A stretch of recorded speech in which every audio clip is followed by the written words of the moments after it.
Hey guys, James here. Got a couple of questions over the last few days on our assignment due this week. Number one, no quiz on Friday, but the question came up on topics. Some people kind of wrestling through them, and a couple people asked for example topics. So I went through and just grabbed a few that were out there. And again, the big idea for the project concept is really simple. Some people are going to write a few pages. Some people are going to write a few sentences. That's okay.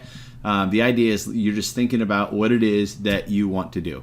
So pick an area that you're passionate about, whatever it is, and then somehow link it to HR. I was talking to a guy earlier who loves snowboarding. I was like, great, go look at the role of seasonal workers like lift operators, medical personnel, stuff like that, where you need a whole bunch of them for the skiing season, snowboarding season, and then you don't need them at all. So how do you recruit them? How do you retain them? How do you get them to come back next year?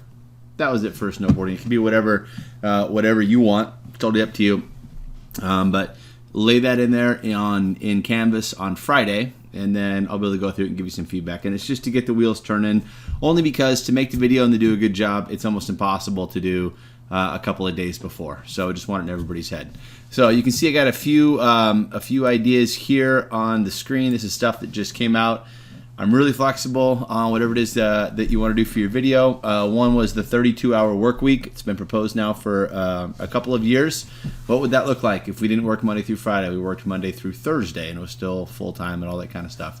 That was another girl who was really interested in the Enneagram personality test. So we're going to use this at work. We're going to use it for teams. We know legally we can't use it for selection, but we will use it for training and development and team composition, stuff like that. So how would you use it?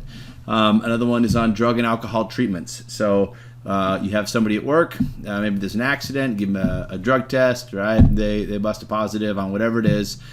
At what point do you send them the treatment, keep them on through an employee assistance program? At what point do you say, no, we're not going to do this? Do you pay for the treatment? What are the kind of rewards and benefits for doing that? One person who was a safety and health major was interested in keeping employees safe at home, not just at work. So kind of a little bit outside the organizational boundaries, but if an employee gets hurt at home, obviously affects work. Mental health benefit programs in the workplace. Should you have an EAP that includes coaching, counseling, maybe pharmacology, psychiatry, stuff like that? What are the benefits? Anything related to COVID has sort of been abused, right, over the last couple of years, but it's a common one. Working from home in the post-COVID era. How do we manage remote employees, keep their engagement, stuff like that? WEA's Washington Education Association. Person's parents were in the teachers union, and they didn't like the union. So they basically did pros and cons of the teachers union or being in a union in general, and kind of some analysis on where they think the future of unions are. Another one is a new law a few years ago now, paid family medical leave. It's unique to Washington, and it offers a lot of benefits. So they just wanted to understand the law and put together basically a training video for managers. One was on gender inequality. This person actually said there was no glass ceiling and there was no gender pay gap. It was all just total garbage, and used an economic analysis to prove their point. I don't care where you land, what your point is, but it was good. It was a well-analyzed study. That's fine to do as well. That was kind of fun because it was sort of counterintuitive. Those are a bit more interesting. Application of HR in manufacturing. So this was a person who was the operations manager of a manufacturing company located down in Puyallup. It had about 60 employees, and they just said, okay, I'm going to use this class to see what can I do better in my company. What are the things that I should put into practice? That was good.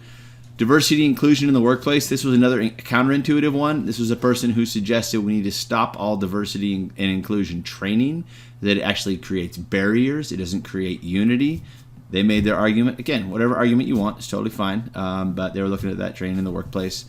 Benefits of rewarding safe work practices.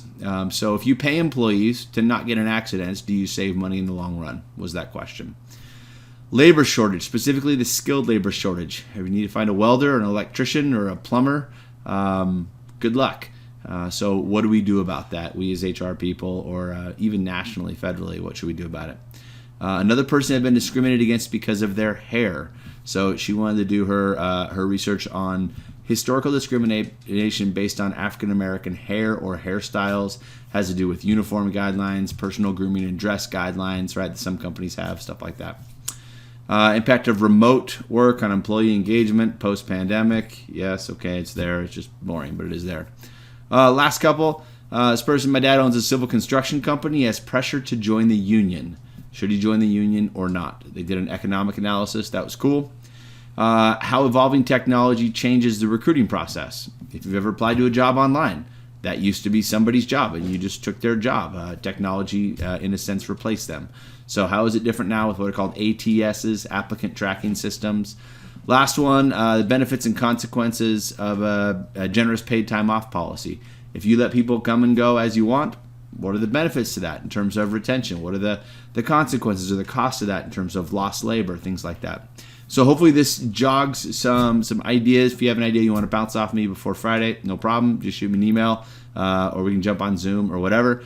But those are some ideas from the past. Again, this Friday, just a couple paragraphs. If you can get that much out on here's what I'm thinking, here's why I think it'll be cool, and then I can go through and grade and give you some feedback.